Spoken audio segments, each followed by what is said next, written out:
Oke, shalom semua. FGB Man, FGB Man. Senang sekali ya bertemu lagi untuk memuliakan nama Tuhan, apalagi ya belakangan ini ya dunia menunjukkan tanda-tanda perbaikan ya, terutama di Indonesia. Ya sudah di mana-mana dibuka. Tadi saya agak telat, maaf karena ada rutinitas badminton. Jadi saya pengen ada olahraga gitu. Jadi saya luangin sebentar, 1 jam, lalu langsung join gitu. Jadi saya bersyukur sekali banyak sih dari pandemi ini yang kita alami. Saya pastinya suatu hari nanti kita akan bercerita tentang pandemi ini, tentang pengalaman terbesar kita berjalan bersama Tuhan justru pada saat pandemi ini. Saya yakin dan percaya itu akan jadi kesaksian yang luar biasa, dan satu saat nanti bukan hanya di sini saja. Saya yakin sih pandemi ini justru Tuhan ini mau lagi, kalau apa yang saya alami ya, lagi mau menunjukkan bahwa Dia tuh hadir dan nyata dalam hidup kita. Kalau dulu mungkin sebelum ada pandemi kan, ya kesusahan manusia itu kesusahan biasa gitu ya. Orang udah mengalami dan jalan keluar, dan pakai kekuatan sendiri pun banyak juga orang selesai. Gue juga bisa tanpa kenal Tuhan juga, gue pernah ngalamin, tapi gue punya mental baja, gue kuat aja gitu. Dan gue bisa melewati semua itu. Tapi di pandemi ini saya yakin dan percaya tidak ada orang yang sekuat apa yang pernah dia katakan. Dan hanya mengandalkan Tuhan aja kita bisa melewati semua ini. Karena benar-benar orang yang dulunya hebat, orang yang dulunya siapa, sekarang udah hancur deh. Terutama dalam segi ekonomi ya. Bisnis apapun juga, yang punya restoran hebat, anjlok, punya mall aja habis gitu orangnya. Saya lihat kemarin baru dikirimin Matahari, Giant, Hero, semua udah hampir ini. Carrefour, itu orang-orang yang kalau dulu kita bilang, wah luar biasa gitu. Kapan jadi seperti dia? Sekarang apa kita masih bisa berkata seperti itu? Nah, saya mau saksian, meskipun jadi saya lebih semangat lagi bisa tentang Tuhan. Baru-baru ini saya mau sharing, justru pada saat pandemi ini saya cerita tentang kesaksian tentang pernikahan saya ya. Justru pernikahan saya ini justru dilangsungkan pada saat pandemi, dan itu sungguh suatu hal yang luar biasa. Gitu. Jadi mulai dari persiapannya, jadi sebenarnya udah lama sih planningnya. Tiba-tiba pas, kenapa harus pas pandemi ini mengalami? Tapi saya luar biasa banget. Mulai dari kita catatan sipil, kalau teman-teman mungkin lewat ya di Jakarta Barat, itu sekarang udah nggak boleh masuk. Jadi semua dari luar gitu. Semua udah di lockdown lah segala. Jadi pakai online udah pusing deh gitu. Nah, pas mulai dari catatan sipil aja, itu saya mengalami luar biasa pertolongan Tuhan. Saya didatengin oleh orang catatan sipil itu yang di lain pada ngantri, saya berhasil masuk ke dalam. Sebelum saya bikin ngisi aplikasi itu, didatengin sama orang dari catatan sipil, dia bilang, "Pak, Bapak mau menikah?" "Ya." "Bapak mau biasa, apa mau jalur biasa, atau mau saya bantu?" gitu. "Maksudnya dibantu gimana, Pak?" gitu. "Udah begini, Pak, sekarang lagi pandemi nih. Untuk ini saya kasih keringanan, saya yang datang ke tempat Bapak, dan semua Bapak nggak usah pusing, siapkan aja datanya, saya datang ke tempat pernikahan Bapak, langsung tanda tangan semuanya, beres, langsung beberapa hari kemudian akan saya kirim akte nikahnya." "Hah, begitu Pak?" "Ya udah." Saya pulang. Dan itu saya pikir semua orang ditawarin, dan saya luar biasanya waktu saya ke tempatnya wedding organizer, ada situ ketemu sama ke tempat bridal-nya, mereka semua kaget.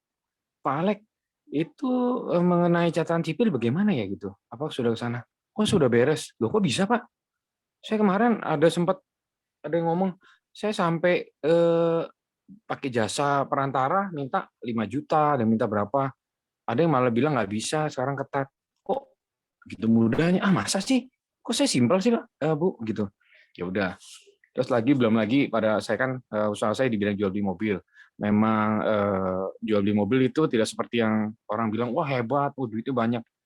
Pada saat pandemi ini saya yakin percaya semua orang pedagang mobil pasti mengalami apa yang saya alami.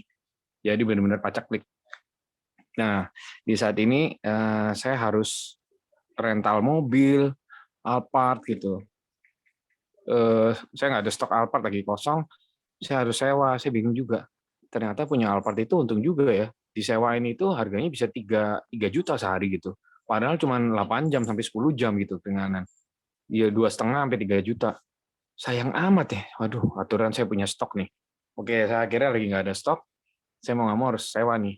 Ya, saya kadang-kadang ya udah saya berdoa aja sama Tuhan sama pasangan saya. Tiba-tiba ada orang telepon langsung, Pak Alek, ini saya yang dulu pernah beli mobil. Saya mau jual lagi mobil saya, ada orang yang mau. Bisa nggak saya pinjam di daerah showroom? Gitu. Oh boleh boleh gitu. Silakan. Niat saya mau bantu, tapi ternyata tiba-tiba pas dia minjem di daerah showroom saya hitung-hitung ternyata saya dapat bonus dari leasing gitu. Kalau kita namanya mungkin udah pada tahu namanya refund ya. Dan jumlahnya itu sama seperti jumlah yang saya butuhkan untuk sewa mobil itu. Itu yang mujizat kedua. Saya langsung lihat, tanpa susah-susah sebenarnya ya. Kita tuh nggak perlu untuk ngeluh sama Tuhan, nggak perlu kayak kecewa, nggak perlu apa untuk membuat apa seakan-akan kita pengen doa kita didengar sama Tuhan. Kalau Tuhan udah frekuensinya kita ketemu sama frekuensi Tuhan, otomatis semuanya akan tergenapi gitu, sesuai yang kita inginkan. Nah itu kedua. Terus, oh iya satu lagi, dan saya harus jemput tamu-tamu keluarga besar itu. Kebetulan mobil saya stoknya lagi sedan semua.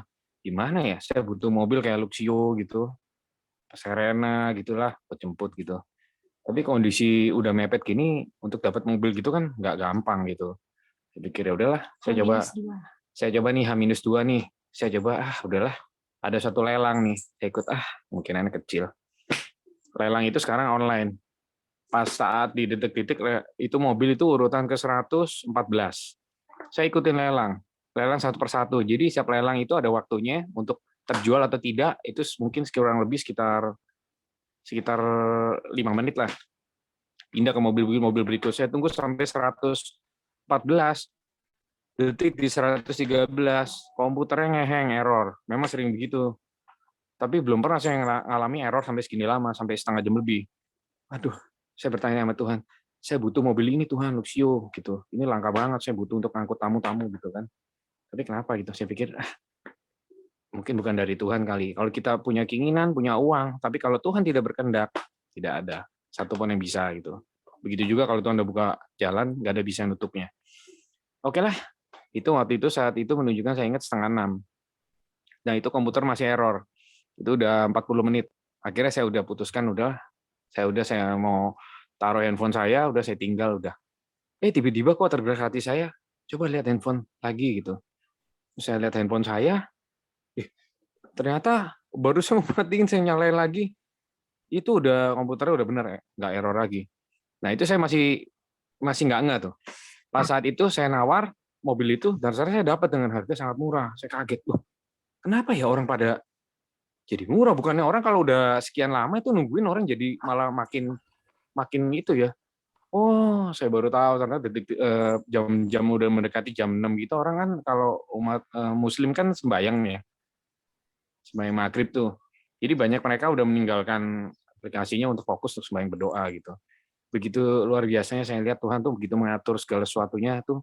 Ngehengnya pas di nomor 113 itu saya nggak habis pikir. Mungkin Pak Ishak belum pernah dengar saksian saya dulu, saya kirim mobil itu yang dibuka jalan, yang penyekatan tol semuanya akhirnya sampai, terus pulang yang jemput juga pakai gokar, itu yang jemput angkatan laut punya kartu anggota bisa lewatin penyekatan. Pokoknya Tuhan itu ibaratnya kalau seperti perumpamaan Musa itu, saya sedang lagi dipegangin tongkat gitu, bisa membelah laut itu untuk melewati semua jalan. Nah, setelah semua itu berlalu, saya singkatin aja, melewati semua itu saya kagum sama Tuhan. Oh Tuhan, kayaknya hal itu mungkin bagi Tuhan tuh sepele gitu, tapi bagi Tuhan berarti kalau Dia mengasihi seseorang gitu loh. Itu bagi Tuhan itu penting, itu mungkin bagi saya itu kuasa yang kecil banget gitu untuk menjentikan jari gitu bagi Tuhan, tapi bagi Tuhan aku pengen gitu memperhatikan hal kamu di soal itu gitu loh. Itu aku terharu banget gitu, makanya waktu di saksian apa langsung dah antusiasnya. Saya tinggalin semua hobi saya, kesenangan saya gitu buat Tuhan. Iya. Terus sampai di WTC di showroom ini, saya lagi ngeliat mobil, di sebelah saya ada stok Rubicon. Ini luar biasa Tuhan, tuh kadang-kadang bikin kayak perumpamaan yang luar biasa. Dari zaman Yesus waktu masih ada, dia berkata melalui perumpamaan, bahkan setelah sekarang pun Roh Kudus memimpin kita beri petunjuk melalui perumpamaan. Itu mobil Rubicon itu mungkin teman-teman tahu kan tinggi ya. Nah ini bebannya dikasih besar. Saya pikir gitu pas ngeliat Rubicon pertama kali, mungkin semua juga sama. Ih, mobil ini tinggi, kayaknya khusus orang yang tinggi ya. Mungkin kalau nggak mana bisa naik gitu, nggak ada push step-nya lagi. Nah, ya udah. Saya kira keren sih keren, tapi kalau yang naik kayak cewek gitu, apa kayak orang yang nggak tinggi, susah kali naik mobil kayak begini. Nah, singkat cerita saya tarik tuh handle-nya tuh Rubicon tuh, saya pengen tahu lihat dalamnya. Pas saya tuas handle-nya saya tarik, itu tiba-tiba saya kaget footstep itu turun otomatis keluar dari bawah pintu itu. Jadi pas kita handle kita tarik tuh, itu otomatis footstep-nya turun gitu. Jadi memberi jalan buat kita buat naik gitu. Ih, keren juga ya. Jadi ada otomatis yang connect ke footstep itu, jadi otomatis turun gitu. Nah di situ Tuhan berkata seperti ini. Begitulah, eh, begitulah saat aku memberi jalan padamu gitu. Kita tuh hanya melangkah dengan iman. Kita nggak Tuhan tuh nggak pernah kasih tahu, Lek, nanti di depan lu gini, lu tenang aja, gua kan gini-gini, nggak pernah. Saya lihat baca dari Bible tuh dari dulu nggak pernah Tuhan kasih gini-gini. Waktu si siapa Abraham disuruh Tuhan membawa Ishak untuk dikorbankan, dia nggak bilang udah bawa aja, gue cuma ngetes kesetiaan lu, nanti gue gantiin dengan domba, enggak. Melangkah dengan iman.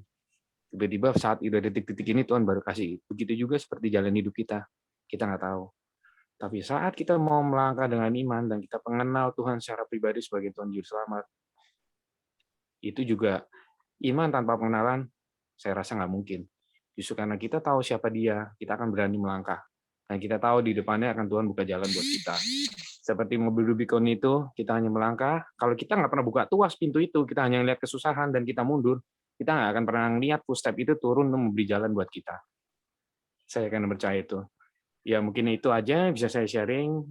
Semoga berkati teman-teman sekalian. Dan Yesus berkati.